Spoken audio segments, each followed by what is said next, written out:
Sama na rin ako.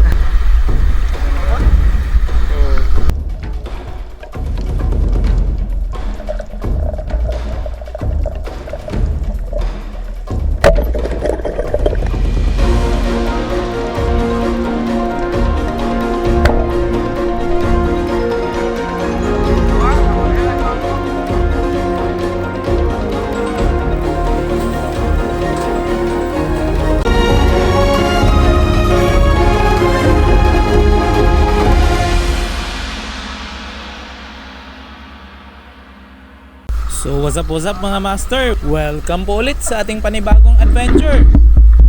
Balik tayo sa tungatok guys. Medyo malinaw-linaw na. At kalmado na yung tubig. Di gaya ng nakaraan. Makasama natin. Nakasama na si Butoy. Yes! Siya na raw ang magkakahuli ng bataan. At si Bro. Si Windel. At si Takloy guys. Kami lang 5. Sama na rin ako. Hindi kasi nakasama si Butoy na nakaraan at nakita niya yung red snapper ni bro. Kaya sumama na siya ngayon. Another day, another adventure.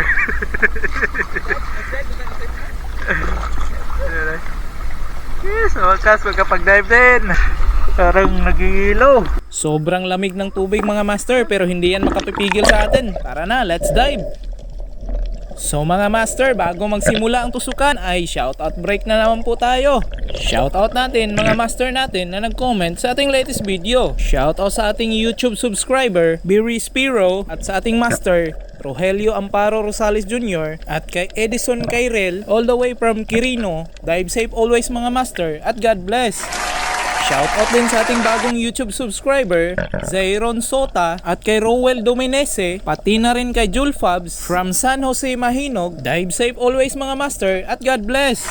Shoutout din kay VJ Lagan at kay Parikoy Romnick Vlog, pati na rin kay Jonel Hamisola Berola all the way from Tupsan. Dive safe always mga master at God bless! Shoutout din kay Balls Ay Locosam at sa aking agaw na si Robert Idon Abelo at kay Jonathan Salva, pati na rin kay Nansky Bakulanta Tumampos all the way from Hinguog City at sa Patag Spiros. Dive safe always mga master at God bless!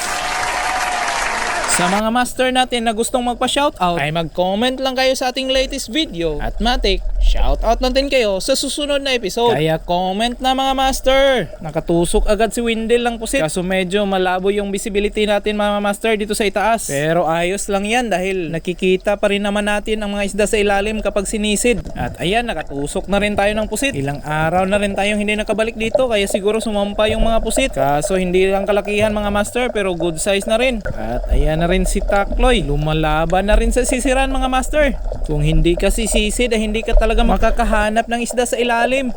At ayan na nga mga master ay sinisid na nga natin. At sa malayo pa lang ay kitang kita na yung matingkad na kulay asul.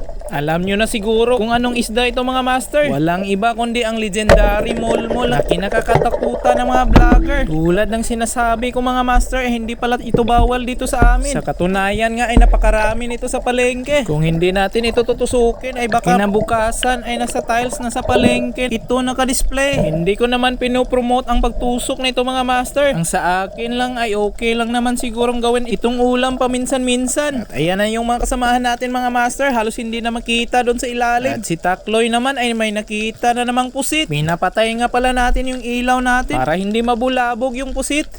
At saka na natin binubuksan kapag natusok na ito ng ating mga kasama. At ayan mga master, hindi rin tayo pahuhuli sa pagtusok ng mga pusit. Para sa akin, ito talaga ang the best na huli. Napakasarap pala nito mga master kahit anong luto. Mapakinilaw, adobo o calamaris. Ang mahal pala ng kilo dito sa amin mga master. Sa 400 plus ang isang kilo. At may nakita tayong lambana o bulatok. Ang tawag naman dito sa iba ay batog. Medyo malikot talaga kapag ganitong size mga master. Kaya hindi natin tinamaan ng maayos. At nagtangkapang babanggain tayo. Kaya natulak natin at nakawala. Kaya sumisid ulit tayo at may nakita tayong dalawang timbungan. Mas gusto natin yung medyo pula-pula kaya tinusok na natin mga master. Pero parang medyo inala tayo dito. Nang doon na tayo sa itaas ay bigla itong nakawala. Para lang nating hiniram yung mga isda at binidyuhan. At pagkatapos ay pakakawalan. Yung maliit na pana kasi yung dala natin mga master. Dahil ito lang yung panlaban natin sa batuhan. Kawawa kasi kapag yung malaking pana ang dinala natin. Ayan ang mga kasama natin mga master, umahon na rin. Hindi na nakatiis sa ginaw. Kaya quick dive lang daw. Makapag dive lang ng saglit ay okay na sa amin. At makauwi ng pang-ulam ay kumpleto ng aming kaligayahan.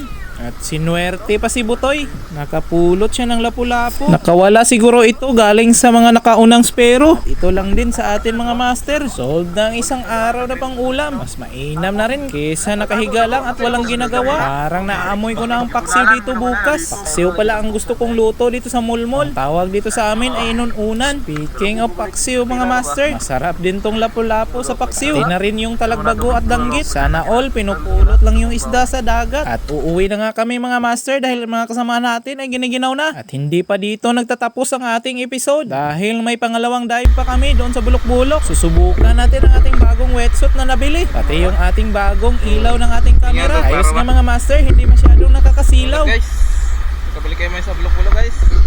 Ganda yung dagat.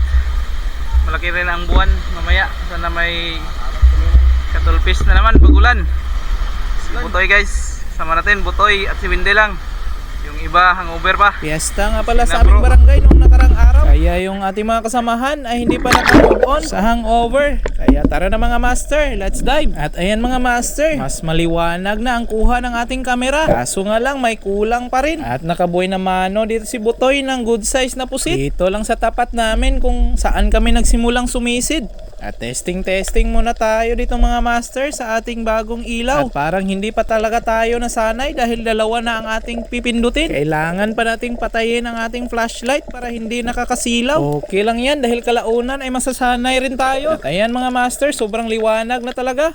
Pero hindi muna natin binuha yung ilaw ng ating kamera dito sa Tandael. Alam nyo naman kung gaano kailap ang isdang ito. Baka magulat sa sobrang liwanag at humarurot. Kaya tsaka na natin binuha yung ilaw ng ating kamera pagkatapos nitong matusok. Sobrang saya na natin mga master dahil maganda yung resulta. At nadagdagan pa ang ating saya nang makatusok na naman tayo ng pusit. Pero ang ating saya ay unti-unting napalitan ng pag-aalala. Dahil kung napapansin ninyo mga master ay unti-unti nang lumalabo yung tubig. Nakatusok din pala tayo ng buntog pero hindi natin na video. Nalilito pa kasi tayo sa daming pinapindot. Kaya itong maliit na pusit ay hindi na natin ginamitan ng LED light. At ayan ang mga master, nangyari na nga ang hindi inaasahan. Biglang lumakas yung amihan at biglang nagsilabasan yung malalaking alon. Tingnan nyo yung tubig mga master, parang kulay tsokolate. Kaya no choice kami kung hindi ang umahon. Dito pa kami nakaahon sa may maraming bato. At sinundan pa ng masamang pangyayari. Nabitawan yung yapak ni Wendell nang hampasin siya ng malakas na alon. May mga bato kasi kaya muntik siyang matumba. Kaya yung kanyang sarili ang kanyang inuna. Mas mainam na yung safety first. Kaya umahon talaga kami kahit malayo pa yung aming lalakarin. At nakabalik na nga kami dito sa aming Titanic.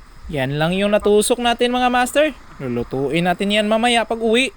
At kay Wendell naman kahit papano ay mayroon ding pang ulam. Kay Butoy naman ay mayroon din siyang maiuwi. Kaya uuwi na tayo guys at lulutuin na natin yung ating mga huli. Tagal lang kasi tayong hindi nakahigop ng sabaw ng sariwang isda. Ilang araw din tayong hindi nakapag-dive. At sunod-sunod na rin na karne kaya nanghina yung katawan natin. Eto guys yung magpapasarap ng ating kinilaw. Ito yung matamis na suka. Ang tawag dito sa amin ay tuba. Tingnan nyo mga master yung sabaw natin. Parang bituin na kumikinang-kinang. Walang kasing sariwa. Sariwa pa sa jowa mo. Siyempre, kapag may sabaw, eh hindi rin mawawala yung ating kinilaw. At siyempre, yung ating pangmalakasang sili. Mekos-mekos na naman yan, insan. Namiss talaga natin yung ganitong putahe mga master. Matagal na kasi tayong hindi nakapag-food trip. Hayaan nyo, kapag gumanda na yung panahon, ay magpo-food trip na naman tayo. Palagi kasing umulan dito sa amin mga master. At napakalamig pa ng tubig. Kaya madali lang rin umahon yung mga kasamahan natin. At pagkaahon namin ay diretso na kami pa uwi. Sana nag-enjoy kayo sa panunood. At paki-react, comment, at paki-share na rin ang ating video. Paki-follow at subscribe na rin po para updated kayo sa ating susunod na mga episodes. Next episode nga pala mga master ay magluluto tayo ng adobong igat at pusit. Kaya mag-comment na kayo para ma-shoutout natin kayo. What's up mga master? Lulutuin natin yung igat.